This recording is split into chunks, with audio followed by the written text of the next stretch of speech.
Bawat taong nagmahal at nagmamahal ay nakaranas ng masaktan. Pero kung ikaw ang tatanungin, sino nga ba ang higit na nasaktan? Siya ba na lumisan ng walang pagpipilian? O siya na naiwanan ng di napaghandaan?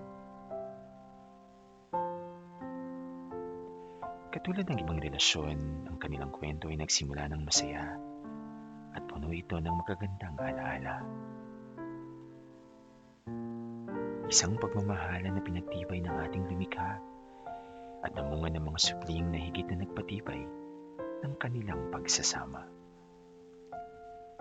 Subalit kaya rin ng ibang relasyon, ang kwento nila ay di lamang puro saya.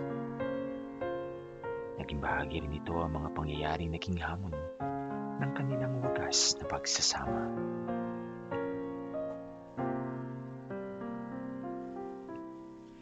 Subalit hindi lahat ng laban sa buhay na pagwawagian. Hindi lahat ng matatag ay hindi pinanghihinaan. Hindi lahat ng gusto magpatuloy ay nabibigyan ng oras, ng panahon, o ng mas mahabang buhay. Katulad nila, di man nila ginusto ay kinailangan nilang lumisan nang dahil sa karamdaman na wala na ang kagalingan. Gaano nga ba kasakit sa isang ina ang paglisan at iwan ng mga taong mahal niya? Kung ikaw ang kanyang anak at asawa, paano ka magpapaalam sa taong buong buhay mo nang kasama? Lungkot at mga lihim na pagluha, ang hirap na dulot ng pamamaalam na di ka kailanman magiging handa.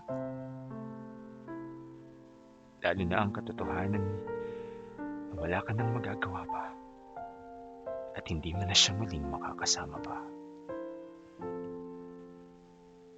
Paano nga ba magpaalam nang di tayo nasasaktan?